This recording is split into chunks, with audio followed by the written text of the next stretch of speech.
But the question I wrestle with is, can this ministry survive without me?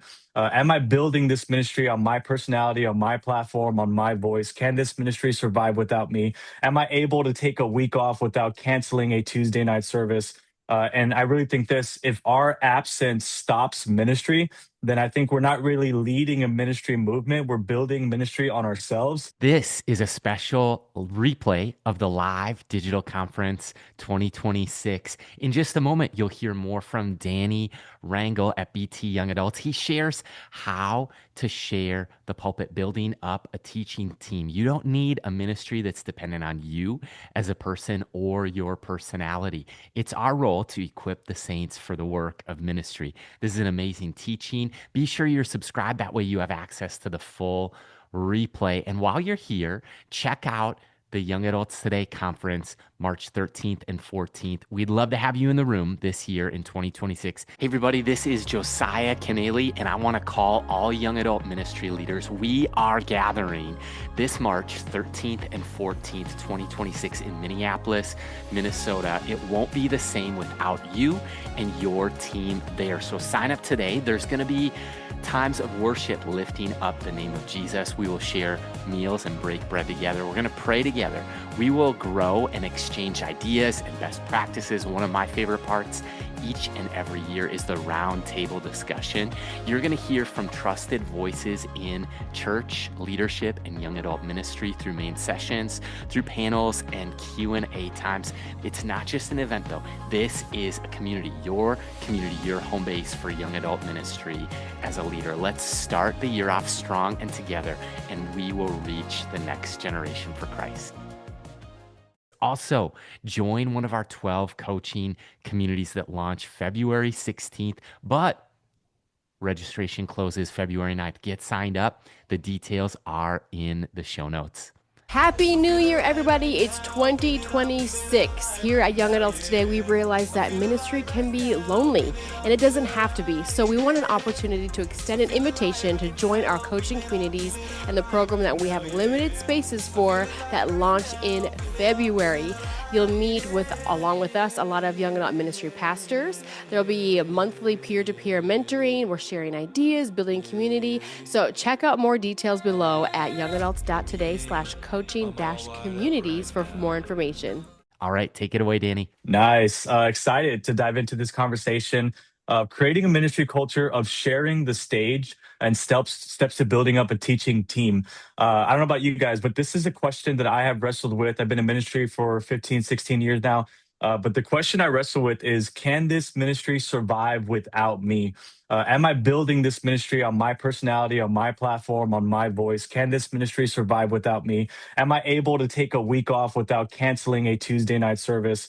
And I really think this, if our absence stops ministry, then I think we're not really leading a ministry movement. We're building ministry on ourselves. And so reflecting and evaluating how are we building this ministry together? How are we elevating young adults to serve and use the gifts that God has given them? And so I believe this, as ministry leaders called to the next generation, I think for us, we're not called to just teach the next generation, but to build them up, to help them find out their spiritual giftings and what God has called them to do, and then give them opportunities to put that into practice.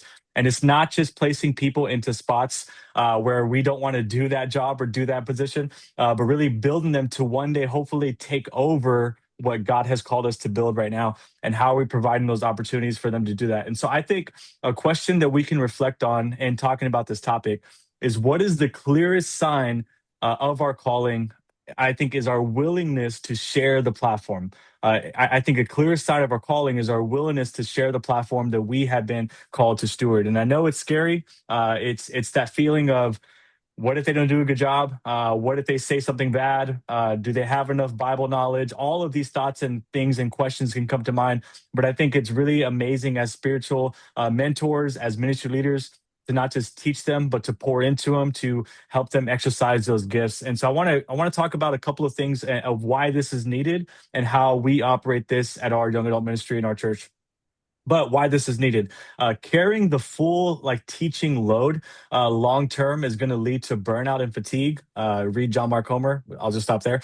Reduce creativity. Like if you're always thinking about your messages and your sermons, then maybe it'll reduce creativity elsewhere. And then also ministry that's centered on a personality rather than a mission. And so why this is needed are those realities. And I think if we don't intentionally develop communicators, develop teachers, they're going to remain consumers instead of contributors. And then maybe we're going to wonder, like where did my young adults go? Like the ones that maybe I saw something in them, and now they're serving in a different place or they're serving in a different ministry. And so my question is, are we as a ministry providing those opportunities to help them want to stay and utilize the gifts that they have in Jesus Christ? And also, we think this is mainly kind of applies to me. I don't know the age dynamic of all the young adult leaders in this space or the next gen leaders. I'm not a young adult. I'm like unk status, and so there might be something like an idea I have that I think is like the dopest thing ever, and it actually is really cringe to them. And so one of the benefits of why I think this is needed is you're inviting the younger generation into your space to be able to back and forth share different ideas. And maybe it's like you thought this is dope. They're like, nah, please don't do that ever again. Don't do a series called Stranger Things, the Upside Down World. I'm like, all right, cool, my bad. I thought that would have been cool, but maybe you don't think so. So what they might value now invites them into the conversation, creates excitement, it creates ownership, and now I just think they're going to be more excited to invite more of their friends because they're literally just providing value into the ministry as well. Obviously, we see Jesus doing this. Jesus providing moments for the disciples to go out and teach, to go out and provide those moments for the disciples. Paul is literally raising up teachers, raising up Timothy.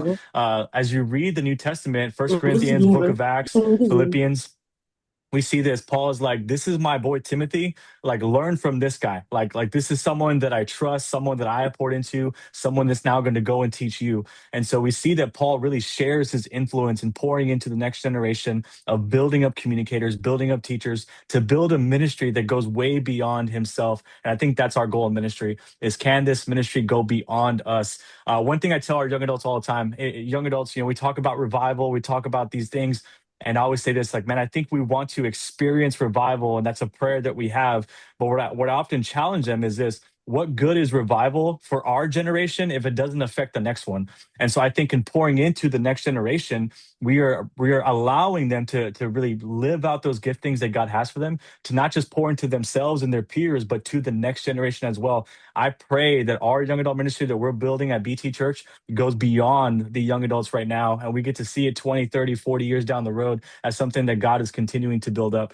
I think here's what you're going to see happen when you develop a team of trusted young adults, of trusted individuals to also teach on a Tuesday night or whatever time that y'all meet. You're going to see this. It's going to display diversity. I think it's really amazing to have different voices on the stage, different teaching styles on the stage. And I think young adults can be able to learn from different voices and different styles. And obviously, with Gen Z, they love authenticity, they love shared leadership, they love collaboration. And so how can we provide the platform with those aspects of shared leadership, collaboration, when we talk about teaching on a Tuesday night service setting?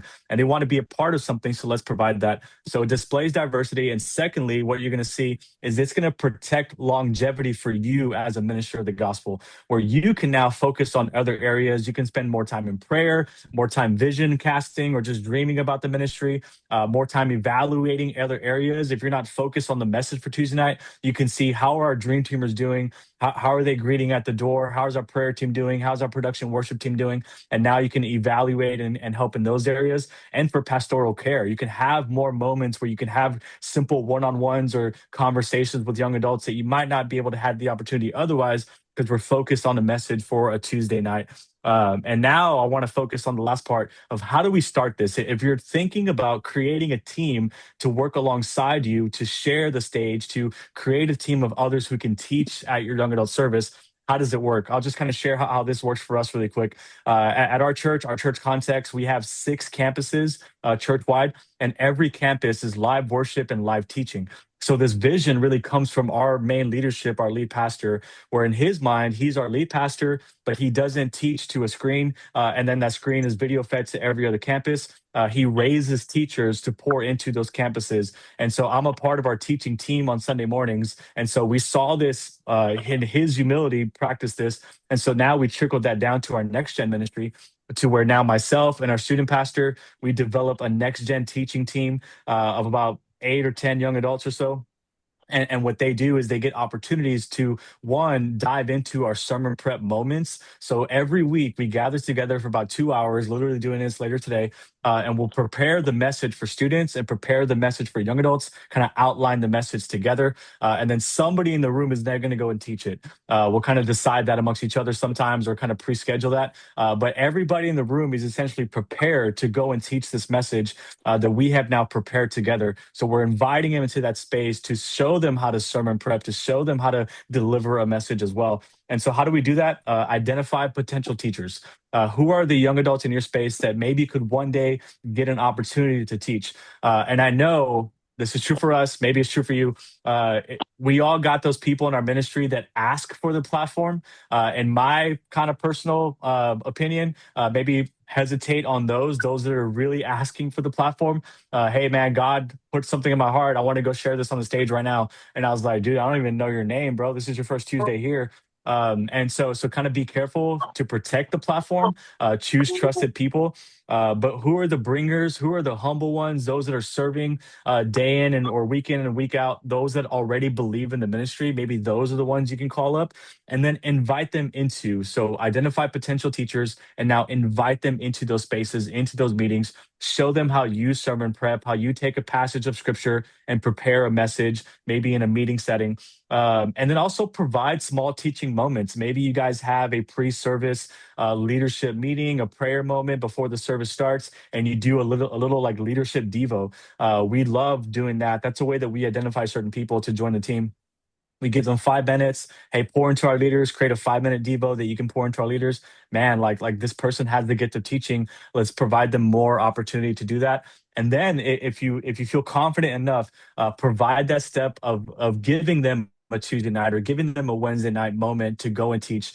Give them plenty of time to pray about this, to think about this, to prepare for this. Right now, we have one of our young adults. He kind of just joined this next gen team recently, and he's actually going to preach in April. And so he knows this in advance. He knows the passage that he's going to preach already, so he can start studying it. And then we're going to get together, plan the message together. Think of practical ways to help them maybe deliver it to an empty room or deliver it to a small team, just so you can help them hit a home run on their first moment that they are going up to deliver a message. But here's a ministry reflection and challenge I want us to leave us with. Let's adjust the scoreboard of thinking, how many times did I preach this semester or this season, to who did I develop this season, and developing a team of people to serve alongside you, to share the stage, to build a ministry that's not just on us, but that can go beyond us. A lot of content. I dropped my email on there, our young adult page, if you want to follow that, just to connect with us. But if you have any questions on how we do that